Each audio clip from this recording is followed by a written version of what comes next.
Democratic liberty यानी लोकतांत्रिक स्वतंत्रता में मैं डॉक्टर अखिलेश कुमार आपका हार्दिक स्वागत एवं अभिवादन करता हूं।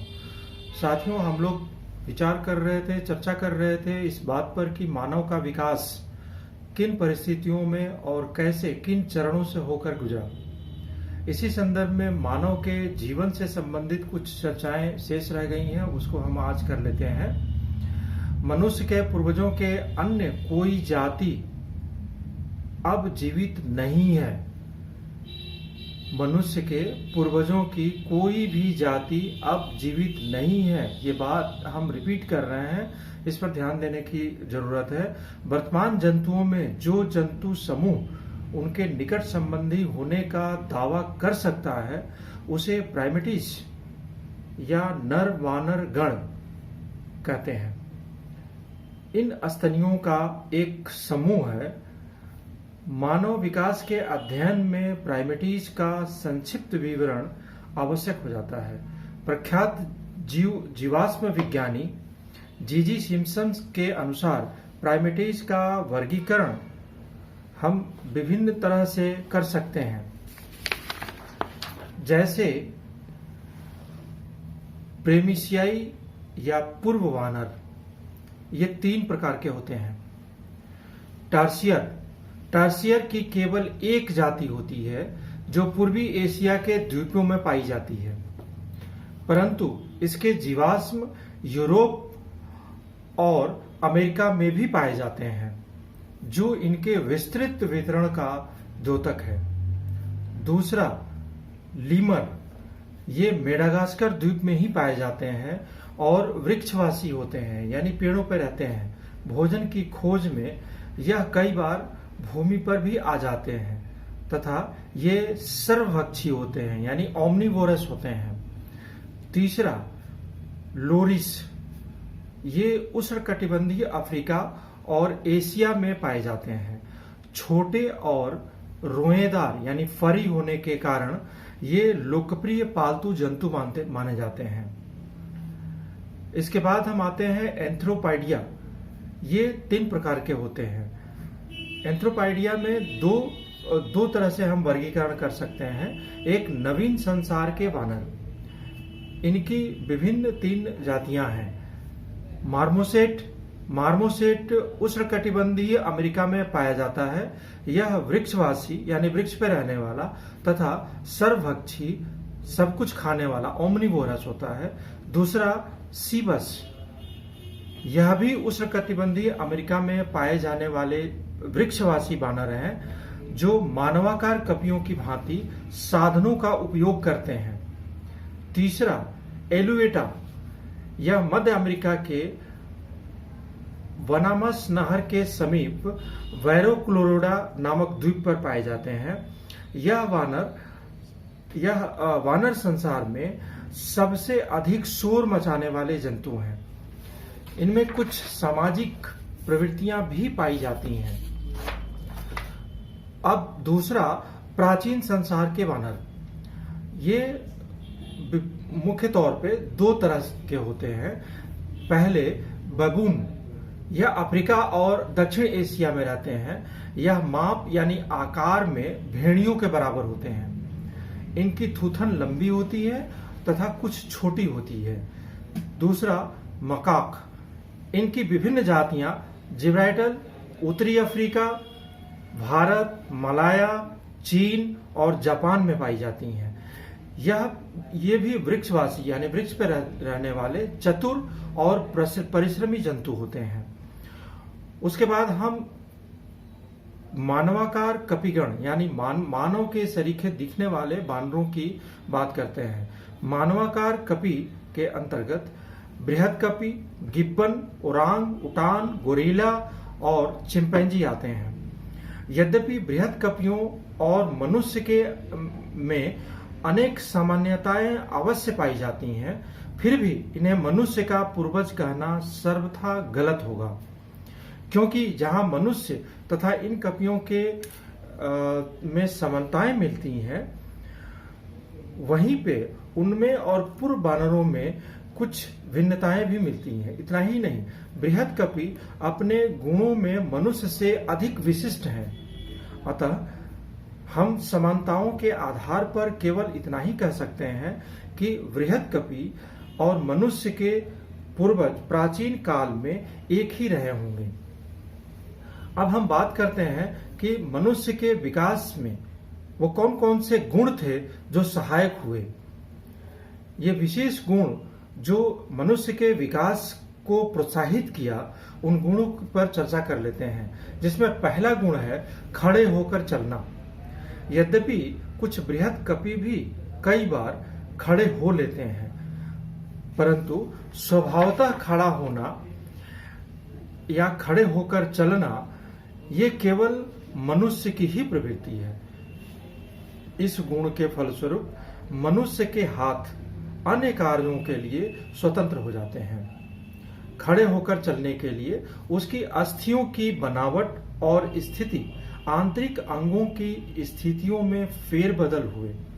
पैर की अस्थियों में महत्वपूर्ण परिवर्तन हुए, खासकर अंगूठा अन्य अंगुलियों के सीध में आ गया तथा पैरों ने चापाकार यानी आर्केड फ्लैट होकर जमीन पे थल पर चलने और दौड़ने की विशेष क्षमता प्राप्त कर ली।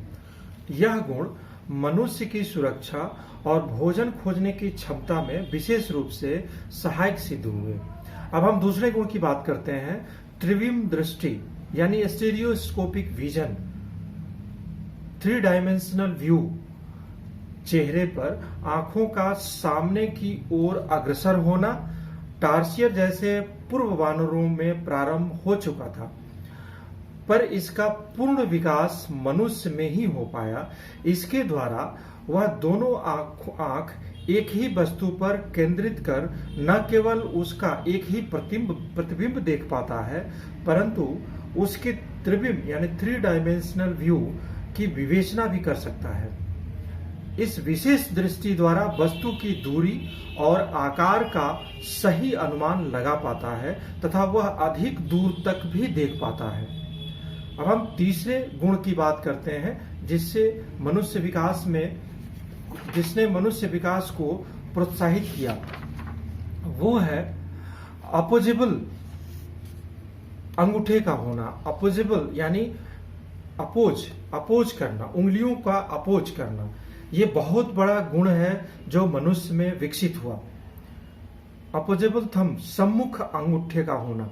इसका अर्थ है कि अंगूठा को अन्य अंगुलियों के प्रतिकूल स्थिति में लाया जा सकता है, जैसे ऐसे। इस स्थिति में अंगूठा अन्य अंगुलियों के सामने आकर और साथ मिलकर वस्तुओं को पकड़ सकने में सफल हो पाता है। यह गुण जंतु समूह में केवल प्राइमेट गणों में वस्तुओं की परीक्षण हेतु मुंह के सम्मुख लाने से प्रारंभ हुआ तथा मनुष्य में उसका इतना अधिक विकास हुआ कि आज मनुष्य का हाथ एक अत्यंत संवेदनशील और सूक्ष्मग्राही यंत्र बन गया है। ऐसे हाथ की सहायता से मनुष्य अपनी मानसिक शक्तियों को कार्य रूप देने की वजह से सृष्टि का सबसे प्रतिभाशाली प्राणी बन पाने में सफल हुआ है। यह कहना कि सम्मुख अंगूठे यानी अपोजेबल थंब ने ही मानव मस्तिष्क के संवर्धन में योगदान किया है, कोई अतिशयोक्ति नहीं होगी।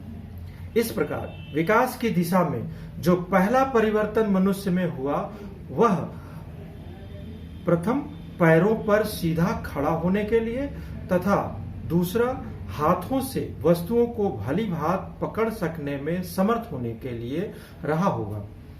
हाथ में हुए परिवर्तन ने उसे उपकरण बनाने की ओर प्रोत्साहित किया होगा और उपकरणों ने आक्रमण कर शिकार करने और अपनी सुरक्षा करने की भावना उसमें उत्पन्न की होगी। आक्रमण के बृहद साधन की उपलब्धि के फलस्वरूप उसके आक्रमणकारी अंगों जैसे दांत, जबड़े और संबंधित मुख और गर्दन की मांसपेशियों में ह्रास हुआ, कमी आई और स्वयं हाथों में विशेषताएं प्रारंभ हुई होंगी। हाथ के अधिक क्रियाशील होने पर मस्तिष्क संवर्धन स्वाभाविक ही हुआ होगा। संक्षेप में मानव विकास में 3 प्रमुख क्रम रहे होंगे। पहला पैरों का, दूसरा हाथों का और तीसरा मस्तिष्क का विकास। अब हम ये जानने का प्रयास करते हैं कि मानव और वानर, ह्यूमन और मंकी में क्या विभेद है, क्या डिफरेंसेस हैं। साधारणतया मानव और वानर, विशेषकर मानवाकार मानव, अपनी शारीरिक रचनाओं में समान है। समान अस्थियां, बोन्स, अंग, ऑर्गन्स, अपनी मांसपेशियों और यहां तक कि ब्लड ग्रुप भी सारा कुछ लगभग समान है, परंतु सूक्ष्म परीक्षण करने पर अंतर भी मिलते हैं, जो मुख्यतः मनुष्य के खड़े होकर पैरों पर चलने का कारण है। उदाहरण के तौर पे कपियों के प्रतिकूल मनुष्य की टांगे हाथों से अपेक्षाकृत लंबी होना, कुल्हे की अस्थि यानी बोन के आकार और स्थिति में परिवर्तन, पैरों के अंगूठों का अन्य अंगुलियों की सीध में आना तथा स्वयं पैरों का चापाकार होना, फ्लैट होना आदि। इन गुणों के अतिरिक्त मनुष्य का मस्तिष्क अन्य सभी कपियों से बड़ा है। जहां कपियों यानी बानरों की कपाल गुहा, स्कल का आयतन लगभग 350 से 450 घन सेंटीमीटर, क्यूबिक सेंटीमीटर है, वहां मनुष्य का कपाल का, स्कल का आयतन 1200 से 1500 घन सेंटीमीटर तक है। उसका अपेक्षाकृत चेहरा सपाट, घटित तथा ठुड्डी युक्त जबड़ा और प्रत्यक्ष नाक उसे मानवीय रूप प्रदान करते हैं। होठों के आंतरिक भाग का बाहर दिखाई पड़ना, कानों का मुड़ा हुआ, बालों का संपूर्ण शरीर पर ना होना, दर्नक दंत यानी कैनाइन टीथ का होना, ऐसे अन्य गुण हैं जो मनुष्य को कपियों से दूर ले जाते हैं, बानरों से दूर ले जाते हैं। अब हम चर्चा कर लेते हैं कि मनुष्य के भविष्य के बारे में, कि भविष्य में क्या हो सकता है, किन गुणों की वजह से कैसी परिस्थितियां बन सकती हैं, उसकी चर्चा कर लेते हैं। स्पष्ट है कि मस्तिष्क की वृद्धि पर ही मनुष्य के संपूर्ण विकास का बल रहा है। यह वृद्धि अब भी हो रही है या नहीं, यह कहना कठिन है, परंतु जितना कुछ विकसित हो चुका है उसके आधार पर मानव और लुप्त सरीसृपों यानी डायनासोर्स आदि के विकास से तुलनात्मक निष्कर्ष निकाले जा सकते हैं। जो लुप्त सरीसृप का शरीर भीमकाय होना यानी 40 से 50 टन तक का हो गया था, फलस्वरूप बृहद शरीर की आवश्यकताओं को अपेक्षाकृत छोटा मस्तिष्क पूरा न कर सका और ये जंतु क्रमशः लुप्त होते गए। इसके प्रतिकूल मनुष्य में शरीर के अनुपात में अपेक्षाकृत मस्तिष्क कहीं बड़ा हो गया। अतः मनुष्य के मस्तिष्क की भी अधिकांश शक्ति शारीरिक आवश्यकताओं जैसे भोजन, सुरक्षा आदि को पूरा कर लेने के बाद भी शेष रह जाती है। मनुष्य की शक्ति, मानसिक शक्ति अभी भी शेष रह जाती है सारी आवश्यकताओं को पूर्ण कर लेने के बाद भी। इसलिए कहा जाता है कि मनुष्य अपनी मस्तिष्क की सारी क्षमताओं का प्रयोग नहीं कर पाता है। यह शक्ति मनुष्य अपने सुख साधनों को एकत्रित करने तथा विज्ञान और तकनीकी उपलब्धियों को प्राप्त करने में लगा रहा है। इनमें विनाश के भी बीज निहित हैं। मनुष्य का भविष्य अर्थात वह रहेगा अथवा सरीसृपों की भांति पृथ्वी रूपी रंगमंच पर अपना अभिनय समाप्त करके सदा के लिए लुप्त हो जाएगा, यह उनके विनाशकारी औजारों की शक्ति और उनके उपयोग पर निर्भर करता है। यदि उसका लोप हुआ तो वह यह निष्कर्ष की पूर्ति करेगा कि प्रकृति के किसी जंतु के शरीर और मानसिक विकास में समन्वय होना आवश्यक है। ऐसा न होने पर उस जंतु का भविष्य में अस्तित्व सदा ही अनिश्चित रहेगा।